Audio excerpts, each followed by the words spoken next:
नाज़रीन अस्सलाम वालेकुम। इमरान खान के मैंडेट की गूंज जो है वो इस वक्त अमेरिका की कांग्रेस में भी गूंज रही है और वहां पर नाज़रीन एक करारदाद मुतफिका तौर पर मंजूर की जा चुकी है जिसमें इस चीज का एतराफ किया गया है कि पाकिस्तान में जो इंतखाबात हुए हैं ये धांधली ज़दा है, ये गैर मुनसिफाना है, इमरान खान का मैंडेट चुराया गया है और इसकी शफाफ तहकीकात होनी चाहिए। जो इंसानी हकूक की पामालियाँ हुई हैं, जो पाकिस्तान के सहाफ़ियों के ऊपर जुल्म हुआ, तशद्दुद हुआ, कईयों को कत्ल कर दिया गया, कईयों को जिला वतन होना पड़ा, इन तमाम तरह मामलात की जो है वो तहकीकात होनी चाहिए।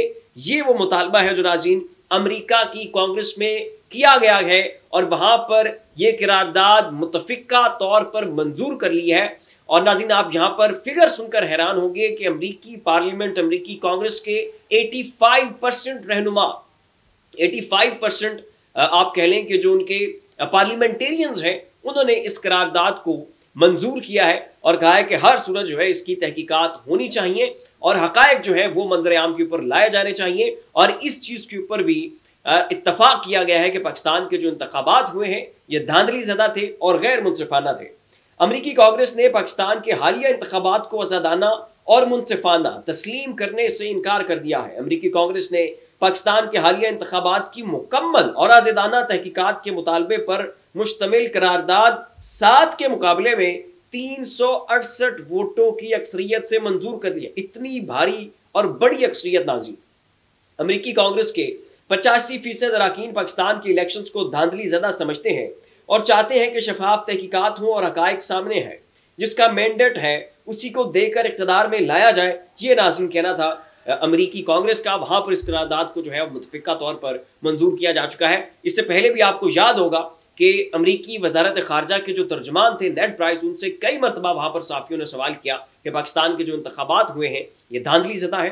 वहां पर कागजात नामजदगी छीने गए हैं, तहरीक इंसाफ से उनका जो पार्टी का सिंबल है वो छीन लिया गया, अदालतें जो है वो कैसे दरमियान में सहूलतकार बनी रही, इमरान खान साहब जेल के अंदर मौजूद हैं, उनकी पूरी पार्टी तितर बितर हो चुकी है और लोगों से फोर्स्ड जो है वो रेजिग्नेशन लिए गए हैं, पार्टी से इजहार लातल्की का ऐलान करवाया गया। इतना बड़ा शब खून जो है वो पाकिस्तान में जमहूरियत के खिलाफ जो है वो मारा गया। तो इसके ऊपर जो है अमेरिका को इक़दाम जो है वो करने चाहिए। आप इसके ऊपर आवाज़ उठाएं, आप डेमोक्रेसी के फ्लैग बेरर हैं, अलमबरदार हैं और आपको इस मामले के ऊपर हर सूरत आवाज़ उठानी चाहिए। वेनेजुएला में ऐसा कुछ हो जाए फिर आप चीखते हैं, चाइना में ऐसा कुछ हो तो भी आप चीखते हैं, रशिया में जो है वो जमहूरियत के खिलाफ इक़दाम किए जाए तब भी जो है अमेरिका की दुम के ऊपर पाँव आता है। लेकिन अब पाकिस्तान के अंदर क्या कुछ हो रहा है और अब जो है वो अमेरिका खामोश बैठा है। इस तरह के कई मरतबा सवाल जो है वो अमरीकी इंतजामिया जो है वो उनसे किए गए। उसके बाद अमेरिका के सेनेटर्स की एक बहुत बड़ी तादाद ने जो बाइडन को लेटर भी लिखा था और उसमें भी मुतालबा किया था कि आप पाकिस्तान के मौजूदा गवर्नमेंट को तस्लीम न करें और इनके खिलाफ जो है आप अदम एतमाद करें और ऐलान करें कि अमेरिका जो है वो पाकिस्तान की इस धांधली ज़दा हुकूमत को तस्लीम नहीं करता। और सेनेटर्स की बहुत बड़ी तादाद ने जो है ये लेटर जो बाइडन को लिखा था। और उसके बाद जो डोनाल्ड लू है उनके खिलाफ एक तफ्तीश का ऐलान किया गया, फिर उसकी बाकायदा तफ्तीश की गई और इसको पाकिस्तान की और इमरान खान की एक बहुत बड़ी फतह करार दिया जा रहा था। पाकिस्तान के जो सियासी माहिरीन है उनका ये तक कहना था कि ये इमरान खान की बहुत बड़ी विक्ट्री है कि पाकिस्तान की तारीख में आज तक कोई पॉलिटिशियन जो है वो ये नहीं करवा सका है। वैसे तो पाकिस्तान की सियासी तारीख भरी पड़ी है अमेरिका की मुदाखलत से, उनकी इंटरवेंशन से कि कैसे जो है वो पाकिस्तान के सियासी मामलात को इन्फ्लुएंस करते हैं, कैसे वो पाकिस्तान के अंदर हुकूमतें बनाते और गिराते हैं। पाकिस्तान की तारीख जो है इन वाक़यात से भरी हुई है और ये ज़बान ज़द-ए-आम बातें हैं, ओपन सीक्रेट है, जिसे तमाम तर पाकिस्तानी जो है वो जानते हैं।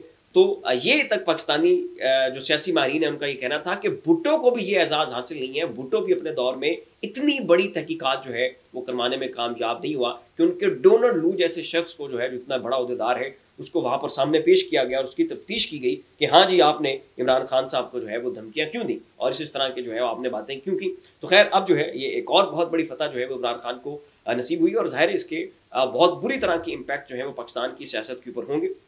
पाकिस्तान की सियासत जो है वो मज़ीद उसमें हमें जो है वो इंस्टेबिलिटी देखने को मिलेगी। पाकिस्तान में फॉरेन इन्वेस्टमेंट नहीं आएगी। पाकिस्तान की मौजूदा जो इस वक्त मुक़्तदा है और जो लोग इस वक्त इक़्तिदार में हैं उनके ऊपर भी जो है वो आलमी दुनिया का एतमाद नहीं बनेगा और ज़ाहिर इससे फिर पाकिस्तान के जो ऑप्टिक्स हैं, पाकिस्तान की जो सारी सियासी सूरत हाल है उसके ऊपर बड़े दूररस नतायज होंगे।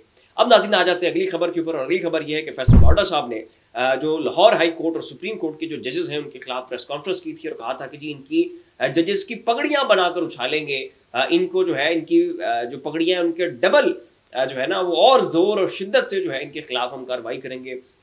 डबल तरीके से जो है, डबल लफ्ज़ बार बार उन्होंने इस्तेमाल किया कि जी डबल पगड़ियाँ जो है इनकी अब उछाली जाएंगी। ये क्यों पाकिस्तान की एजेंसियों को जो है वो मुतनाज़ करने की कोशिश कर रहे हैं, क्यों उनके खिलाफ जो है वो इल्ज़ाम लगा रहे हैं। और याद रहे कि ये वही वक्त है कि जब 6 जजेस ने सुप्रीम कोर्ट को लेटर लिखा था, जब बाबर सत्तार साहब की जो पर्सनल जो उनकी डॉक्यूमेंटेशन है, जो उनकी पर्सनल डिटेल्स हैं, वो सोशल मीडिया के ऊपर डाल दी गई थी। और उन्हीं दिनों में बाबर सत्तार साहब जो है वो ऑडियो लीक्स का केस भी उनकी अदालत में लगा हुआ था और उसमें उन्होंने बड़े सख्त किस्म के रिमार्क्स दिए थे और पाकिस्तान की जो एजेंसियां उनके खिलाफ बड़े भारी जुर्माने किए थे जब उन एजेंसियों ने जो है उनके खिलाफ अदम एतमाद का ऐलान किया था और कहा था कि जनाब ये जो हमारे केसेस हैं आप किसी और जज को ट्रांसफर कर दें, आप हमारे केसेस ना सुने। तो खैर वो बड़ी लंबी चौड़ी वो डिटेल्स हैं, इससे पहले बारहा जो है वो अपने ब्लॉग्स में उनके ऊपर बात कर चुका हूँ। तो फैसल वाडा साहब के खिलाफ तौहीन अदालत की कार्रवाई का आगाज़ किया गया था। उस वक्त जो है फैसल वाडा साहब बड़े चौधरी बने और कहा कि जनाब मैं अदालत से माफ़ी नहीं मांगूंगा, मैंने जो है वो अदलिया के खिलाफ कोई किसी किस्म की बात नहीं की। और अब जब उन्हें महसूस हुआ कि यही अदलिया जो है उन्हें ठोक भी सकती है, वो ताउम्र जो है नाअहल हो सकते हैं और उनके खिलाफ सख्त से सख्त कार्रवाई हो सकती है, भारी जुर्माना हो सकता है, तक़ैद हो सकती है, तो अब जनाब उन्होंने अदालत के सामने जाकर माफ़ी मांग ली है और माफ़ी भी गैर मशरूत, और इस वाले से जो है उन्होंने अपने डॉक्यूमेंटेशन जो है वो भी जमा करवा दिया, अपना जो माफ़ीनामा है वो भी सुप्रीम कोर्ट के अंदर लिख कर भेज दिया कि जनाब मैं अपने आप को सुप्रीम कोर्ट के हवाले करता हूँ और अपना मामला आपको सौंपता हूँ और गैर मशरूत माफ़ी मांगता हूँ और मुझे माफ़ कर दिया जाए कि जनाब मेरे मुखातिब कुछ और था या मैं कहना कुछ और चाहता था, लेकिन उसका मतलब जो है वो और लिया गया। तो खैर फैसल वाडा साहब जो है उन्होंने भी जो है अब माफ़ी मांग ली है। फिलहाल इतना ही। ऐसी मज़ीद लम्हा बलम्हा अपडेट्स के लिए हमारा चैनल जाविया सब्सक्राइब कर ले। शुक्रिया।